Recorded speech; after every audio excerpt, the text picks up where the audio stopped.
Untuk memiliki bisnis yang sukses, tentunya kita perlu mengembangkan produk atau jasa kita agar produk atau jasa ini memiliki daya tarik sehingga segmen market yang kita sasar itu mau membelinya. Sampai sejauh mana sih kita perlu mengembangkan produk atau jasa yang kita miliki? Apakah asal jadi dulu, udah pokoknya yang penting jadi langsung kita jual, atau sebaiknya tunggu sampai perfect dulu, sampai benar-benar bagus baru layak untuk di launching atau untuk dijual, atau mungkin ada alternatif yang lain. Harusnya gimana ya? Yuk kita bahas. Halo, saya Michael Handi, co-founder dari bubblebubble.com dan dosen praktisi bisnis di Prasmo. Dulu, waktu pertama kali membangun bisnis, saya mengalami banyak jatuh bangun. Gak tahu mau tanya siapa dan banyak bingungnya. Karena bisnis itu ternyata tidak semudah teori yang dipelajari di kuliah dan di buku. Podcast ini akan memberikan kamu strategi yang praktikal, tips dan trik sederhana mengenai bisnis dan digital marketing yang relevan dan langsung bisa diaplikasikan di bisnis yang sedang kamu kembangkan atau rencanakan. Sehingga kamu berani melangkah untuk mencapai kesuksesan yang kamu mimpikan. Kalau kamu ingin membangun bisnis yang bukan hanya sesuai dengan passion kamu, tapi juga bisa memberikan positive impact ke banyak orang, kamu berada di channel yang tepat. So, are you ready? Yuk kita mulai. Let's go. Hai brave entrepreneurs, how are you today? Ayo berani lakukan hal-hal baru di luar comfort zone kamu ya. Do something different to get different results. Dalam kita mengembangkan produk atau jasa, titik di mana kita berani untuk launching bisnis kita atau melaunching produk yang kita miliki itu memang menurut saya cukup tricky ya. Karena di satu sisi tentunya atau sangat natural sekali buat kita pingin sampai di satu titik yang perfect gitu. Punya produk atau jasa yang perfect atau se-perfect mungkin. Jadi sekalinya kita launching itu kualitasnya tuh udah bagus banget. Orang yang beli tuh udah puas gitu ya. Tapi model begini waktunya bisa jadi panjang banget ya. Dan biaya R&D-nya juga pasti akan bengkak kemana-mana ya. Karena nunggu sampai sempurna.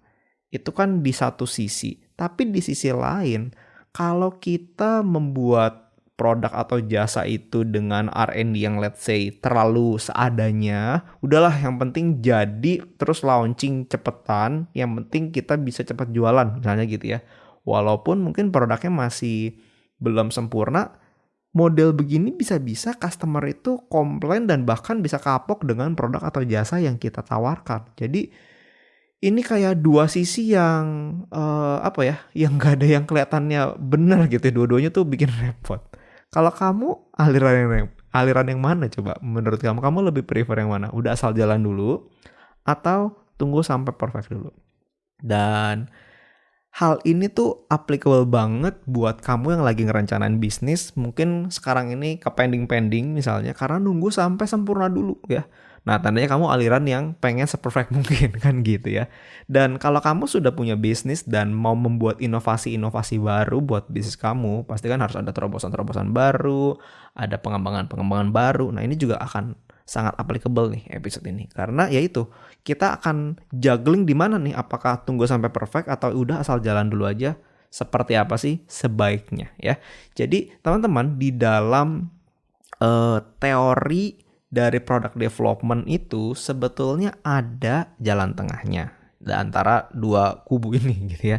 Jadi common practice-nya ya kalau di dalam product development itu sebetulnya kita tuh memang tidak boleh aiming for perfection.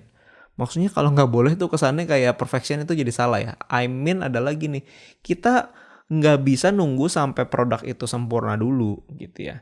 Karena kalau nunggu sampai sempurna, yaitu waktunya akan terlalu panjang dan biayanya akan terlalu bengkak gitu. Jadi kita nggak aiming for perfection. Tapi ya juga nggak asal seadanya langsung dijual aja.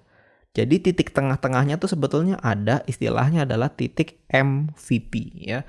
Bukan most valuable player seperti di sports ya. Tapi MVP ini singkatan dari minimum viable products, atau kalau bahasa terjemahan sehari-harinya adalah batas minimal yang customer itu bisa terima untuk sebuah produk.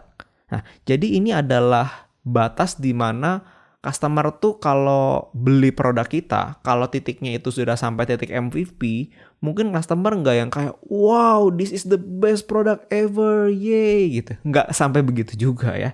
Tapi nggak juga sampai di titik dimana kayak, produk macam apa ini gitu ya. Kenapa model begini berani dijual ya. Jadi bukan seperti itu. Tetapi mungkin levelnya tuh kalau produk yang levelnya MVP tuh gini kayak, wah ini kualitasnya lumayan ya gitu. Tapi rasanya kayaknya kalau diginin pasti lebih bagus deh. Atau rasanya tapi bagian ininya kurang deh. Tapi ya oke lah, ya good enough lah. Ya jadi gitu ya. MVP itu seperti itu. Customer nggak super happy tapi nggak sampai kesel juga. Tetap dengan harga yang dibayarkan ya masih oke lah gitu loh. Nangkap ya teman-teman ya. Jadi MVP itu seperti itu. Untuk memulai sebuah lini produk baru ya atau emang bisnis yang baru itu adalah target yang kita pingin capai. Jadi kalau udah sampai titik itu sebetulnya untuk memulai itu udah boleh. Mau di titik yang lebih tinggi lagi sampai customer benar-benar puas atau sampai almost perfect ya boleh-boleh aja juga sih sebenarnya sah-sah aja. Tapi ya itu downside-nya adalah biayanya akan terlalu bengkak, waktunya jadi akan terlalu lama, nggak mulai-mulai gitu ya. Saya kasih contoh atau analogi sederhana, misalnya kamu lagi pingin punya bisnis, let's say nasi goreng ya, kamu mau bikin jadi the best fried rice in town, wah gitu, kamu pengen bikin nasi goreng yang paling enak di kota kamu. Nah, kalau kamu mau membuat resep nasi goreng yang let's say perfect ya, the perfect fried rice, bodoh ya. Nah, kamu akan nunggu sampai kapan? Kamu akan iterasi resep itu mungkin sampai puluhan kali, sampai ratusan kali gitu ya. Tunggu, nyobain. Kurang ini, caranya salah, tekniknya mesti diperbaiki lagi dan seterusnya gitu ya. Kalau itu yang terjadi, kapan jualannya kan gitu ya. Jadi kalau nggak jualan ya mungkin terlalu lama juga dan gimana nih ya udah ngabisin berapa karung beras misalnya gitu tapi masih belum jualan juga. But on the other hand, kalau misalnya orang nggak bisa masak atau bikin nasi goreng masih nggak becus terus langsung jualan ya juga konyol. Sedangkan kalau misalnya rasanya sampai parah banget kan ya orang benar-benar kapok gitu. Jadi ini kan ada dua sisi ya. Jadi kita tuh mau yang ada di tengah-tengahnya gitu. Nah, jadi kita nggak nunggu sampai sempurna gitu ya. Sampai sempurna tuh gimana ya? Mungkin kalau nasi goreng tuh menurut kamu nasi goreng paling enak tuh kayak gimana sih? Misalnya yang rasanya ada kayak smoky-smokinya ya, ada asap-asapnya ya karena dimasaknya di high heat gitu, tapi nasinya nggak nyampe gosong, terus wangi banget, terus kematangan telurnya pas misalnya gitu ya, atau ya pokoknya nasi goreng yang perfect lah, nggak terlalu berminyak tapi nggak dry juga, hayo loh ya gitu ya. Mungkin kalau aimingnya nyampe situ perjalanan masih panjang. Nah kalau dalam contoh sederhana bikin nasi goreng ini ya, yang dibilang MVP itu atau minimum viable products itu adalah kualitas nasi gorengnya tentu di atas batas minimum yang customer bisa terima, yaitu nasi gorengnya nggak basi gitu ya, yang digoreng itu emang nasi kemarin punya atau nasi yang udah didinginin selama beberapa jam minimal ya, kalau nggak nasinya lengket semua, ya itu kan basic nasi goreng gitu kan. Kamu nasi goreng dari rice cooker masih hangat kamu goreng langsung pasti hasilnya enggak karuan kan. Itu udah nasi goreng 101 kan misalnya gitu ya. Minimal ngerti hal itu misalnya ya. Terus yang enggak keasinan ya cukup enak lah ya, no komplain lah gitu. Walaupun mungkin belum sempurna banget. Jadi MVP-nya begitu, bukan yang sampai basi nyampe enggak karuan. Jadi yang basic sampai itu customer bilang, oke, nasi gorengnya mungkin customer bisa bilang lumayan, nggak bilang nyampe wah gila top banget, wah ini nasi goreng paling mantap, mungkin belum nyampe situ, tapi bilang lumayan, it's good enough menurut saya, itu udah masuk MVP ya. Jadi walaupun resep saat itu belum sempurna, tapi at least customer bilang ya lumayan, customer mau bayar, it's good enough, itu udah sampai MVP. Dan di titik ini kalau kita ngomong ke depannya bukan berarti kita puas ya udahlah gue bikin nasi goreng lumayan aja juga udah oke. Enggak begitu ya. Jadi tolong jangan diartikan seperti itu. Tentu kita perlu develop lagi, kita perbaiki lagi sampai di satu titik customer nggak bilang lumayan, nggak bilang begitu lagi, tapi bilang wah nasi goreng lo tambah lama tambah enak ya. Wah ini makin lama makin mantap, makin perfect, makin enak, gue makin suka. Nah tentu aimingnya ke situ. Tapi masalah MVP ini adalah di titik kapan kita tuh berani jualan gitu loh ya. Titik kapan kita berani jualan, common practice di dalam product development mencapai titik MVP dulu. Gitu ya teman-teman ya. Jadi itu adalah guidance yang kamu bisa gunakan. Oke, jadi kata kuncinya adalah MVP, Minimum Viable Products. Pertanyaannya setelah ini adalah gini kan. Tahu dari mana produk saya udah sampai MVP? Iya kan, taunya dari mana?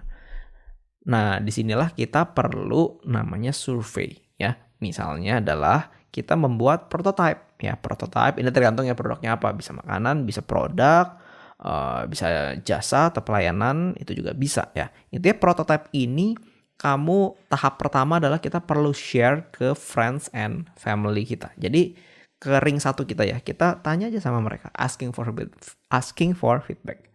Tanya sama mereka, apa sih feedbacknya gimana menurut kamu seperti apa ya. Nah kalau di ring satu kamu atau inner circle kamu atau orang-orang terdekat kamu udah memberikan feedback, kamu udah melakukan iterasi-iterasi awal gitu ya dalam mengembangkan produk atau jasa kamu, itu adalah langkah pertama. Jangan langsung dijual juga ya, harus ada langkah keduanya. Langkah keduanya apa? Langkah keduanya adalah kamu lakukan yang sama, prototype itu kamu kasih sampelnya gitu ya. Tapi kali ini tahap kedua adalah bukan ke friends and family, tetapi kepada segmen market kamu. Karena friends and family kamu itu ada beberapa kelemahan sih sebenarnya.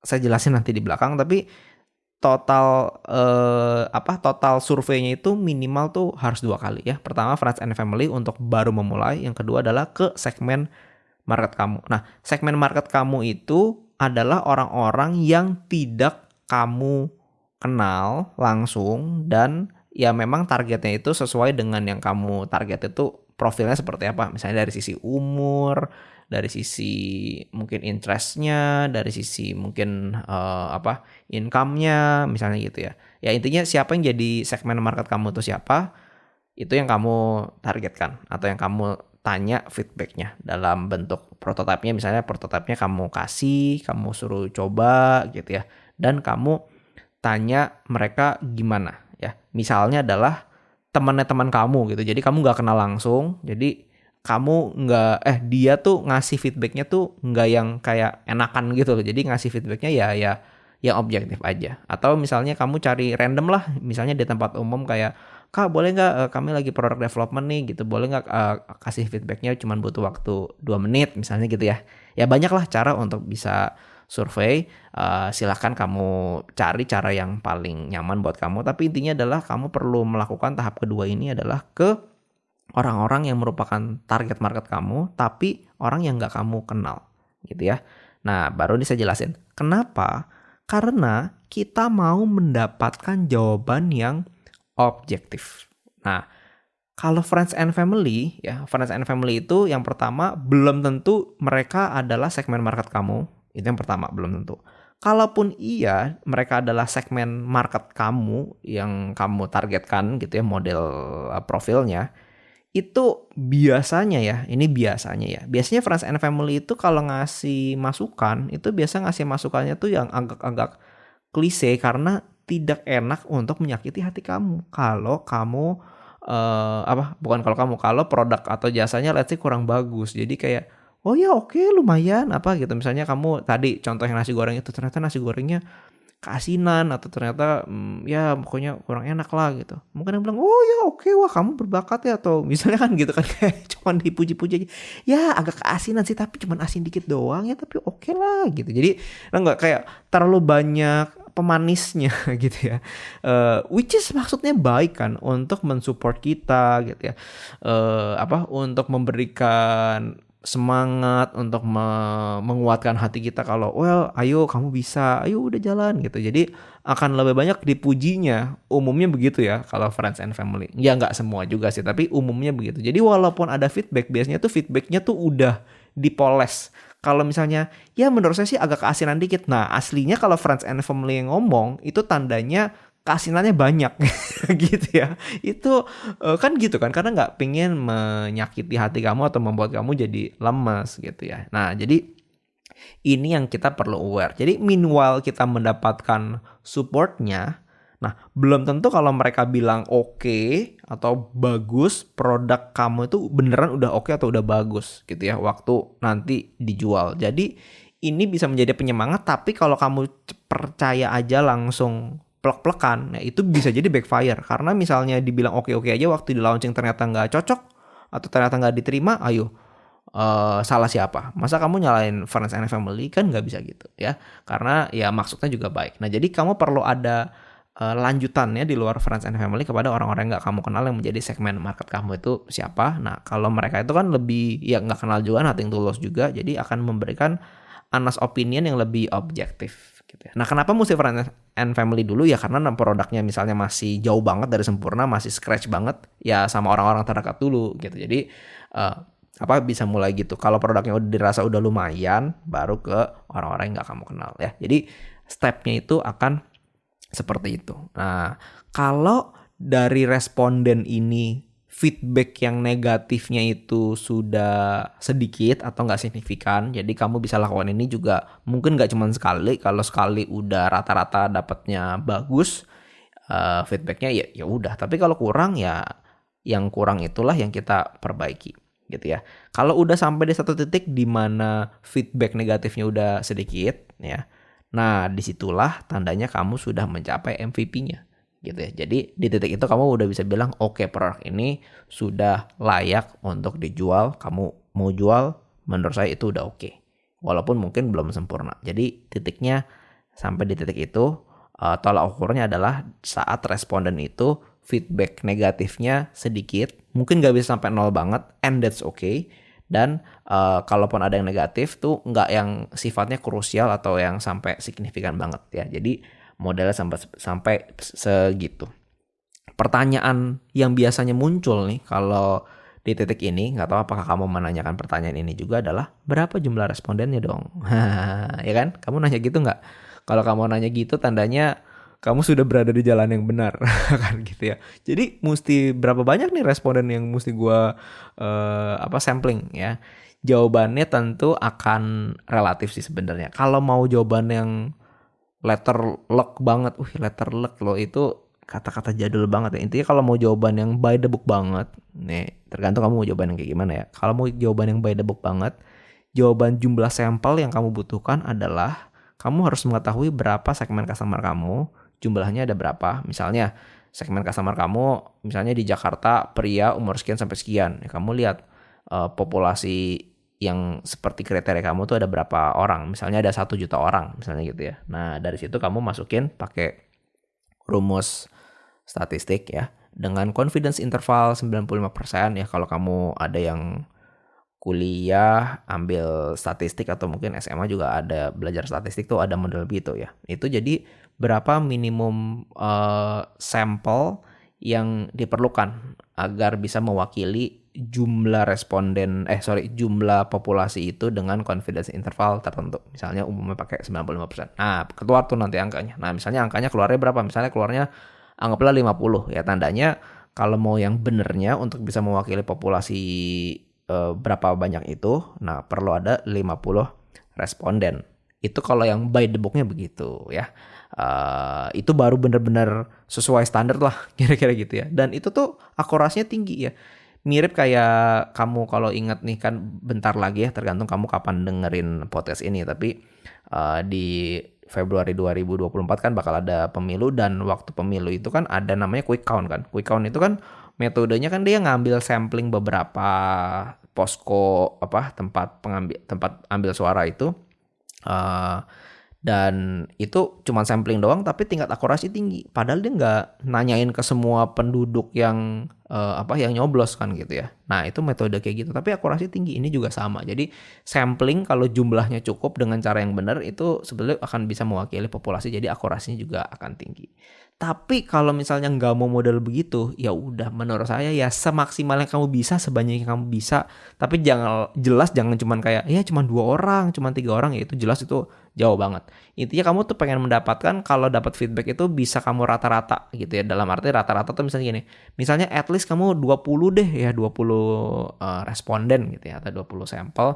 Nah, kalau misalnya dari situ lumayan banyak yang ngomongin tentang hal yang sama, jadi kan itu kamu bisa consider sebagai feedback yang valid gitu. Tapi kalau misalnya ada 1 atau ada 2 dari 20 atau dari 30 responden yang ngomong sesuatu, nah itu masih kamu bisa pikir-pikir lagi gitu, apakah dia yang emang being picky aja gitu ya, atau emang sesuatu yang solid. Tapi kalau udah keluar beberapa kali feedback yang serupa, nah itu yang kamu boleh consider memang untuk di-improve ya.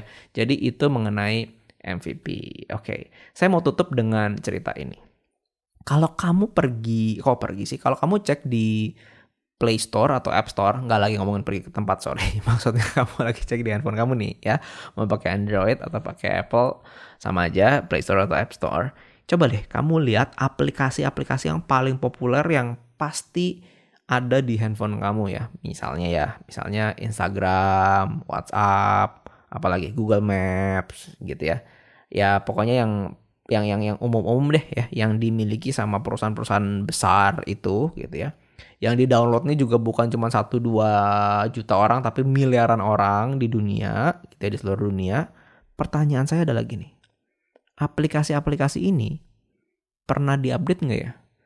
Atau pernah nggak membutuhkan update? Nah, pernah nggak?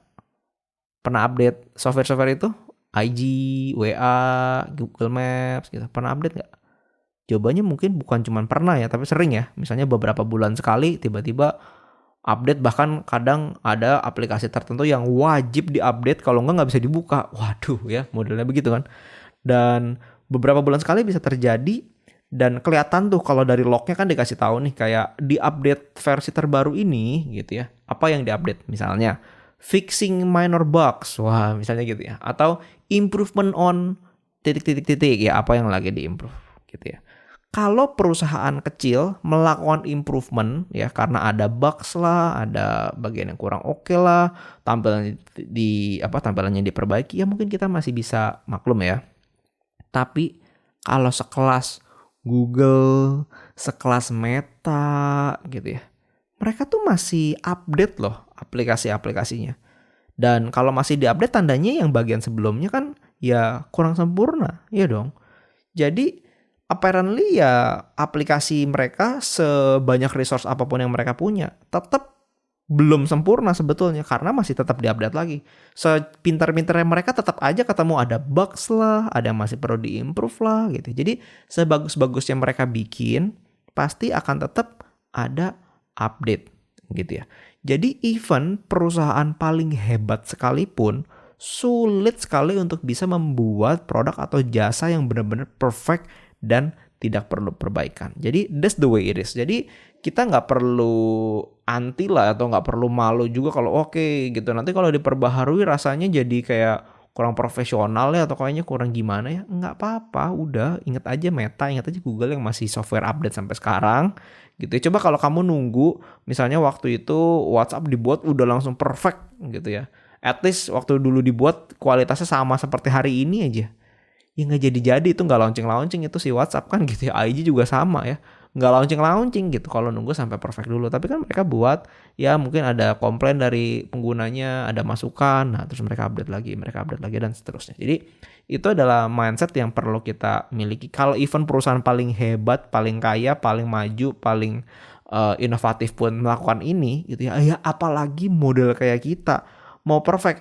Ya yang mereka yang modalnya jauh lebih gede aja nggak bisa sampai perfect, apalagi kita yang mungkin resource-nya itu jauh lebih terbatas. Jadi live with it, udah sampai MVP berani aja buat dimulai. Oke. So, selama kamu punya produk atau jasa yang sudah masuk kategori MVP, Yang artinya kamu udah melakukan survei ke segmen market kamu gitu ya, yang kamu sasar, dan feedbacknya udah lumayan, udah beraniin aja buat di launching. Berani melangkah aja, jangan kebanyakan nunggu gitu ya. Nah nanti sambil jalan ya sambil di-upgrade lagi nggak apa-apa. Bukan nggak apa-apa, malah harus di-upgrade terus gitu, harus di-improve terus gitu. Jadi udah jalan aja dulu selama MVP kamu, selama produk kamu tuh udah masuk kategori MVP. Yuk, bisa yuk. Kalau kamu sudah punya produk atau jasa yang kamu pengen jual dan selama ini masih ragu-ragu, well, memang episode yang ini ditujukan buat kamu. Ya, ayo berani ya. I'm rooting for you. Oke, terima kasih teman-teman sudah mendengarkan. Semoga podcast hari ini bermanfaat ya. Kalau tidak keberatan, support podcast ini dengan memberikan rating bintang 5 dan berikan komen hal penting apa atau highlight apa yang kamu dapatkan dari episode ini. Hal ini akan membantu agar podcast ini bisa menjangkau ke teman-teman lain yang membutuhkan.